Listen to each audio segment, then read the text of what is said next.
Hello friends, welcome to Manoski channel. இன்றைக்கி cauliflower chilli எப்படி செய்யலான்னு பார்த்துடலாம் வாங்க. நான் இந்த மாதிரி இப்போ தான் ஃபஸ்ட் டைம் ட்ரை பண்ணுறேன். நான் எப்பவுமே வேக வச்சு தான் காலிஃப்ளவர் சில்லி செய்வேன். மஞ்சத்தூள் போட்டு நல்லா ஒரு கொதி விட்டு அதுக்கப்புறம் வடித்து தான் காலிஃப்ளவர் சில்லி செய்கிறதுக்கு ரெடி பண்ணுவேன். ஆனால் அந்த டைம் வந்து சும்மா தண்ணியில் கழுவி இந்த பூவெல்லாம் சுத்தம் பண்ணிவிட்டு 2-3 டைம் நல்லா சுத்தமாக கழுவிட்டு அதுக்கப்புறம் அப்படியே தண்ணி சுத்தமாக வடிச்சிட்டு அப்படியே போட்டால் நல்லாயிருக்குன்னு சொன்னாங்க. சரி, அதை அந்த மாதிரி ட்ரை பண்ணி பார்க்கலான்னு சொல்லிட்டு தண்ணியில் சுத்தமாக வடிச்சிட்டு செஞ்சேன். இதுக்கு வந்து நல்ல தண்ணி சுத்தமாக கழுவிட்டு எடுத்து வச்சுட்டு எலுமிச்சம்பழம் 2 புழிஞ்சு எடுத்துக்கலாம். கட் பண்ணி விட்டு இது கூட புழிஞ்சுக்கலாம். புழிஞ்சிட்டு நல்லா கலந்து விட்டுக்கணும். இந்த மாதிரி நான் 1.5 பழம் புழிஞ்சிருந்தோம். ஒரு பெரிய பாத்திரத்தில் போட்டுக்கணும். அப்போ தான் நல்லா கலக்கறதுக்கு சௌரியமாக இருக்கும்.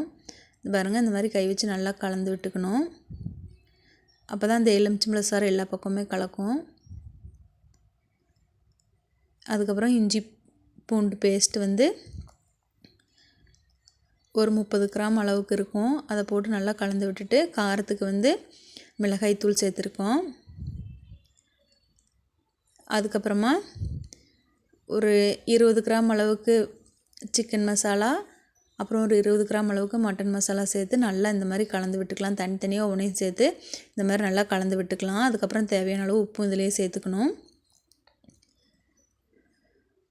இது நல்லா கலந்து விட்டுக்கலாம். அது கூடவே கார்ன்ஃப்ளவர் மாவு வந்து ஒரு 4-5 ஸ்பூன் அளவுக்கு சேர்த்துருக்கேன். அப்புறம் இதையும் நல்லா கலந்து விட்டுட்டு அதுக்கப்புறமா அரிசி மாவு ஒரு 2 ஸ்பூன் இல்லைன்னா 3 ஸ்பூன் சேர்த்துக்கலாம். கார்ன்ஃப்ளவர் மாவை விட அரிசி மாவு கம்மியாக தான் சேர்க்கணும், இல்லாட்டி ரொம்ப பொறுன்னு வந்துடும். இதை நல்லா கலந்து விட்டுட்டு கொஞ்சமாக தண்ணி தெளித்து நல்லா கலந்து விட்டு கொஞ்ச நேரம் அப்படியே வச்சுக்கலாம். நான் வந்து கொஞ்சம் ஒரு முட்டை சேர்த்து நல்லா கலந்து விட்டு செய்வேன். காலிஃப்ளவர் சில்லி செய்வேன். இது இந்த மாதிரி செஞ்சால் நல்லாயிருக்குன்னு சொன்னாங்க. சரி, ட்ரை பண்ணி பார்க்கலான்ட்டு செஞ்சேன். இது நல்லா தான் இருந்துச்சு. ஆனால் இது கூட ஒரு முட்டை கலந்துட்டா நல்லா அப்படியே பிடிச்சிக்கும், நல்லாவும் இருக்கும், டேஸ்ட்டும் நல்லாயிருக்கும். நீங்கள் அந்த மாதிரி கூட ட்ரை பண்ணி பார்க்கலாம். நான் இது இந்த டைம் முட்டை சேர்க்காம காலிஃப்ளவரை சுடு தண்ணியில் வேக வைக்காமல் செஞ்சுருக்கேன். நல்லா தான் வந்துருந்துச்சு. எண்ணெய் காஞ்சதுக்கப்புறமா இந்த மாதிரி போட்டு எடுத்துக்கலாம்.